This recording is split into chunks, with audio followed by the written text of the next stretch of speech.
오늘도 예배하는 여러분에게 우리 주님의 크신 은총이 함께 있기를 원합니다. 우리 모두는 이민자의 삶을 살아갑니다. 저보다 훨씬 더 오랜 시간을 이 미국 땅에서 여러분들은 살아오셨습니다.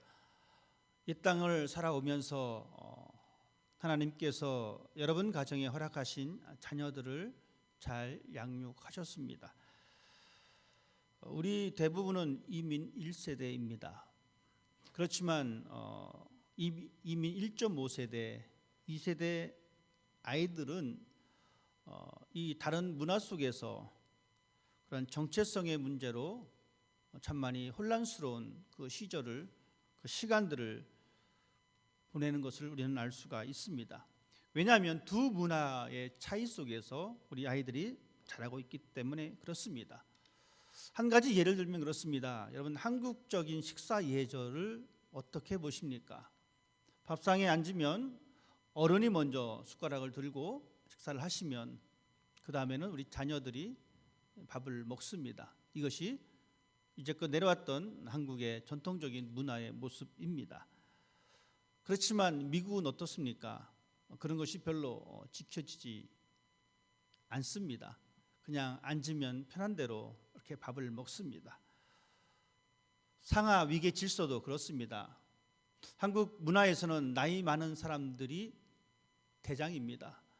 나이가 어린 사람은 대장이 될 수가 없습니다. 동등함이 있을 수는 없습니다. 그런데 미국 문화는 또 그렇지만은 않습니다. 물론 그러한 것이 있긴 하지만 그렇게 한국처럼 그렇게 강하지 않은 것 같습니다. 한국 부모 밑에서 자란 아이들이 가정에서는 한국의 문화를 따라야 되고 밖에 나가서는 이 미국의 문화를 따라야 합니다. 미국의 문화를 가지고 집안에 들어오면 부모님으로부터 좋지 않은 소리를 들을 때도 있습니다. 이 두 세대가, 부모 세대와 자녀 세대가 이 문화 때문에 잦은 충돌을 일으키기도 합니다. 부정적인 시각으로 볼 때는 그러한 갈등이 깊다 보면 부모와 자식 간의 대화가 단절되기도 합니다. 쓰는 언어가 다르기 때문에 부모와 대화가 점점 멀어지기도 합니다. 이 갈등 때문에 어떤 아이들은 이 사회 속에서, 이 공동체 속에서 그 속에 합류하지 못하고 철저하게 아웃사이더로 빠져 있는 아이들도 있습니다. 몇 해 전에 일어난 그 총기 사건, 바로 그러한 것들도 이 모든 것들의 원인이기도 합니다.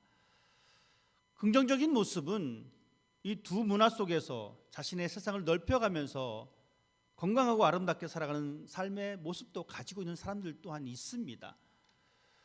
하지만 이렇게 긍정적인 모습만 있는 것이 아니라 부정적인 모습도 여전히 존재하고 있다는 것입니다. 자신이 한국인인지 혹은 미국인인지 모르는 그 정체성 때문에 어떤 사람들은 우울증에 걸리기도 하고 어떤 사람들은 이 섭식 장애를 겪기도 하고 많은 심각한 정서적인 문제를 가지고 있습니다. 이것을 해결할 수 있는 방법은 물론 여러 가지 많은 것이 있겠지만 자신의 정체성을 정확히 알고 그 정체성에 대한 자존감을 높이 세워질 때에 건강한 사람으로서 성장할 수가 있게 됩니다. 때로는 우리 또한 마찬가지입니다.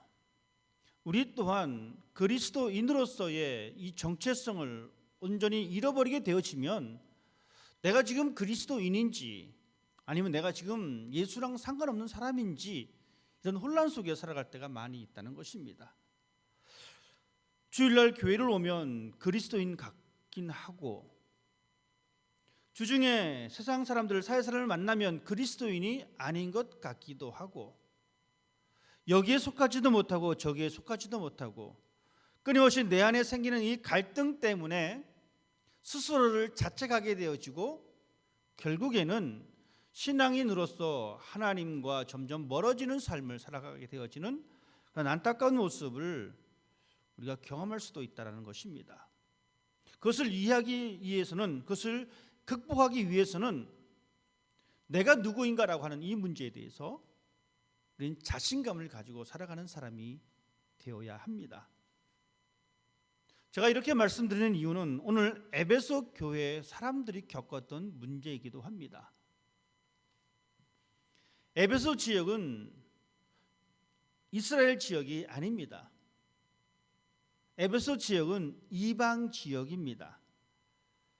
이방인으로서, 즉 유대인이 아닌 사람으로서 그리스도 교회에 들어온 사람들이 에베소 교회의 교인입니다. 이러한 사람들이 교회를 오게 되다 보니까, 즉 이방인들이 교회 안에 들어오니까 교회에 있었던 유대교 출신 사람들이 이 사람들을 좋지 않은 시각으로 바라봅니다. 교회에 같이 들어왔음에도 불구하고 할례 받지 못한 사람이다라고 비난합니다. 자신들은 할례를 받았습니다. 그렇기 때문에 당신들은 할례를 받지 못했다라고 비난합니다. 이것은 마치 이것과 같습니다. 한국인을 가리키는 단어가 일제시대에 조센징이라고 하는 단어입니다. 이 말은 한국 사람이라는 이야기입니다. 이 말의 원뜻은 나쁜 의도가 없습니다. 당신은 한국인이야 라는 의미입니다. 그런데 이 말이 변합니다. 한국인을 비하하는 단어로 사용되어집니다. 그래서 조선인을 가리켜 조센징이라고 표현합니다. 제가 이렇게 말씀드리는 이유는 이렇습니다. 할례 받은 사람이 할례 받지 않은 사람들을 가리켜 당신은 할례 받지 않은 사람이다라고 이야기는 하지만 그 내면에는 당신은 할례도 받지 못한 그런 변변찮은 사람이야 라는 의미가 있었다는 것입니다. 에베소 교인들이 겪었던 문제입니다. 당신들은 하나님의 언약의 약속 밖에 있었던 사람이야 라고 깎아내렸다라는 이야기입니다. 이것이 교회 공동체 안에 들어와 있었습니다. 당신들은 그리스도 밖에 있었던 사람이다라는 것입니다. 하나님의 약속인 이 이스라엘을 벗어난 사람이다라는 것입니다. 당신들은 이 성전에 들어올 수 있는 사람이 아니었다라는 이야기입니다. 물론 이 이야기는 대놓고 당신은 이런 사람이라고 말은 하지 않지만 그 내면에는 당신은 이스라엘 족속도 아니고 당신은 예루살렘 성전에 들어올 자격도 없는 사람이야 라고 하는 이 뉘앙스와 이 시선들이 있었다는 것입니다. 우리는 여기서 먼저 성전에 대한 이해가 필요합니다. 성전은 이 예루살렘 성전을 말합니다. 솔로몬이 건축했던 이 예루살렘 성전입니다. 여러분, 이 예루살렘 성전에는 장소가 구별되어져 있습니다. 어떻게 구별되어져 있냐면 이방인의 뜰이 있습니다. 그리고 여인들의 뜰이 있습니다. 유대인들이 들어가는 장소가 있습니다. 그리고 제사장이 들어갈 수 있는 제사장의 뜰이 있습니다.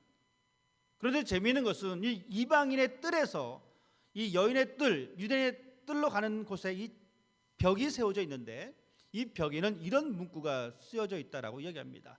이곳을 지나는 사람은 죽음을 면치 못하리라. 그 죽음은 본인 책임이라는 것입니다.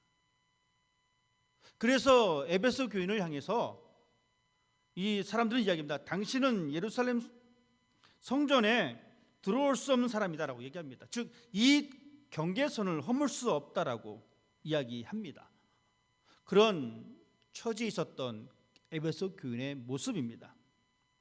그런데 그런 모습 속에서 이제 그리스도 예수 안에서 예수 그리스도의 피를 통하여 하나가 되었다라고 바울은 강조하고 있습니다. 그리스도께서 이방인들과 유대인들을 화평케 하셨다라고 말씀해 주고 있습니다. 더욱이 그런 화평케 되어진 사람들은 이제 구원을 얻고 하나님과 수직적인 평화를 이루게 되었다라고 말씀해 주고 있습니다. 바울은 오늘 본문 말씀을 통해서 기독교인의 정체성에 대해서 우리들에게 말씀해 주고 있습니다. 과거의 우리의 모습은 하나님과 관계없었던 사람이었지만, 과거의 우리의 모습은 이 성전의 벽을 넘을 수 없는 사람이었지만 이제 그렇지 않다라는 것입니다. 우리는 이제 오늘 말씀 19절의 말씀처럼 너희는 외인도 아니요 나그네도 아니요 오직 성도들과 동일한 시민이요 하나님의 권속이다라고 우리에게 말씀해 주고 있으면서 우리가 하나님께서 거하시는 처소인 성전이다라고 우리에게 말씀해 주고 있습니다. 쉽게 말씀드리면 이렇습니다. 우리가 예수님을 잘 믿으면, 정말 잘 믿으면 하나님이 우리 안에 거하신다는 거예요. 우리가 예수님을 잘 믿으면 우리가 하나님이 거하시는 성전이 더욱더 견고해진다는 이야기입니다. 에베소 교인을 향해서 말합니다. 너희들의 전의 상황. 이 말은 뭐냐면 바로 우리들의 전의 상황입니다. 우리가 하나님을 만나기 전의 상황, 내가 예수를 영접하기 전의 상황. 우리는 이 성경의 말씀처럼 그리스도인이 되기 전에 우리는 역시 이방인이었습니다. 우리는 하나님의 언약 약속의 범위 밖에 있었던 사람들입니다. 어떻습니까? 우리가 예수를 만나기 이전에는 메시아에 대한 아무런 기대를 가지고 있지 않았습니다. 왜냐하면 메시아랑 나랑 상관이 없다라고 생각했기 때문에 그렇습니다. 전에 우리의 모습은 그리스도와 상관없는 사람들이었습니다. 마치 에베소 교인 그 사람들처럼 태생적으로 이방인이었고 정치적으로 이스라엘 밖의 사람들처럼 여러분 우리 또한 마찬가지입니다.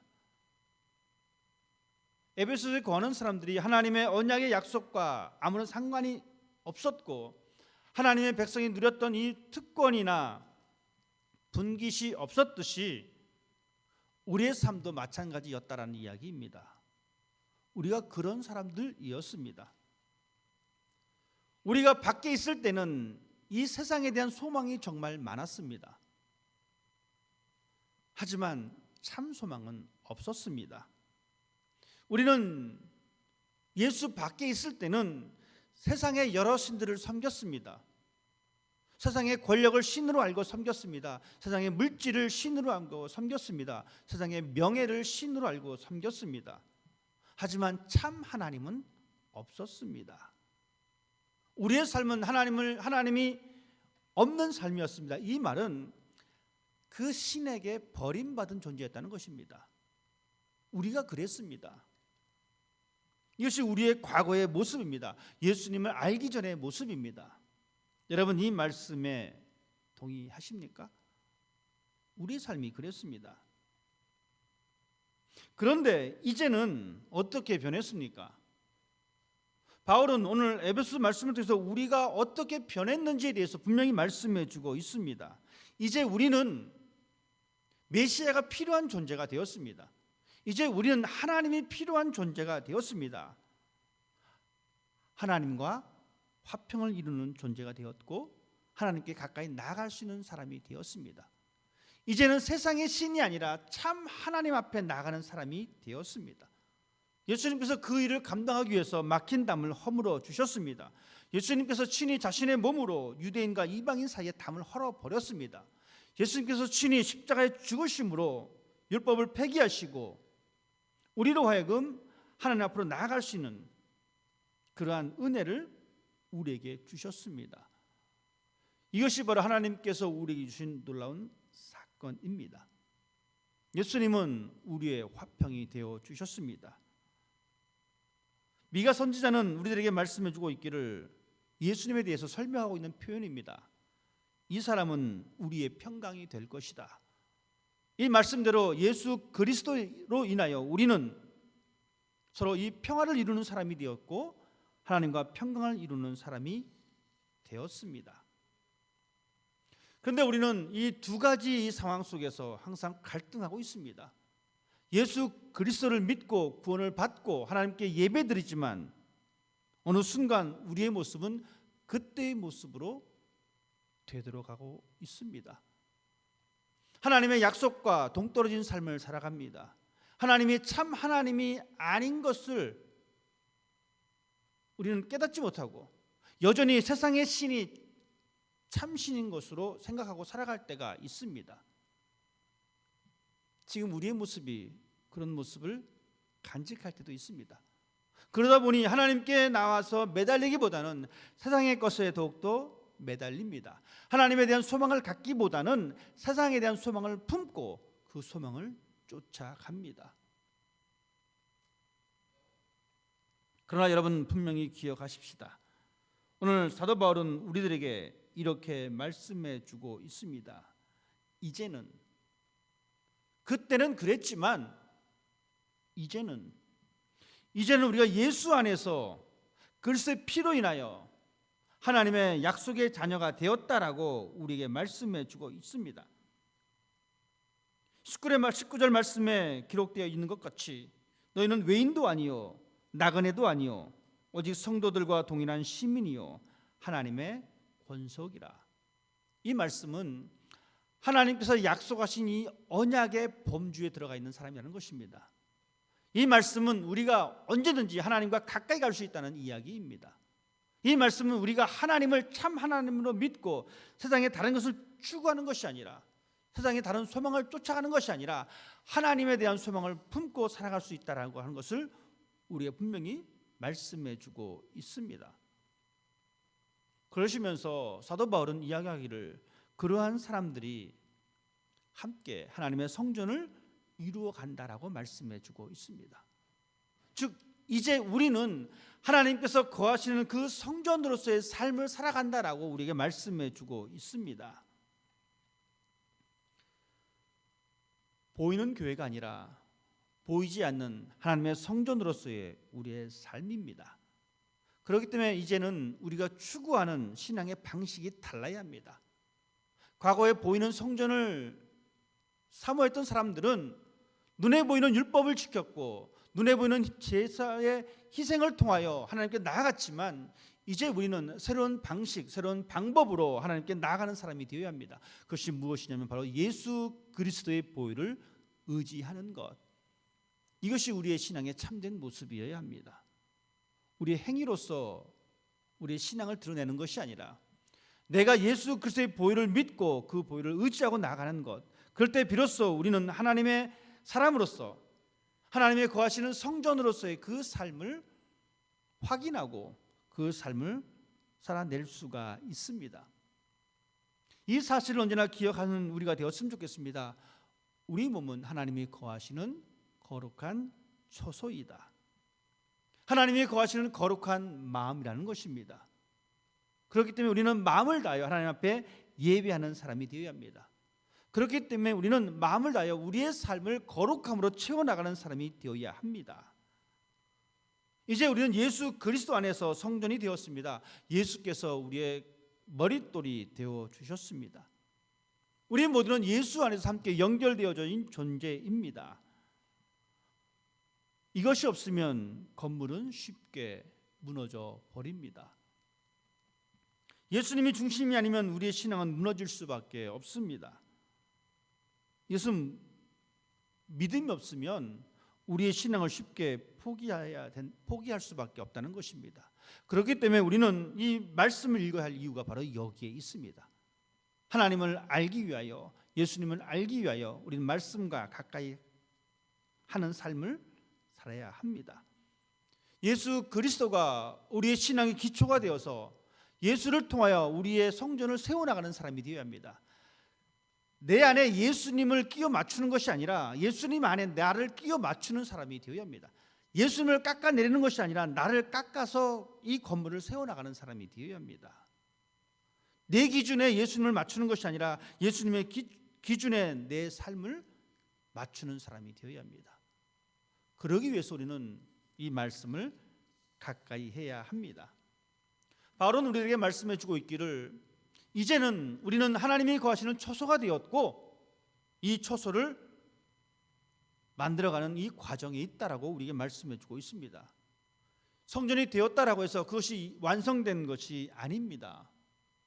어떤 사람들은 이미 완성됐다라고 뒷짐지고 있습니다. 자신의 신앙을 더 이상 더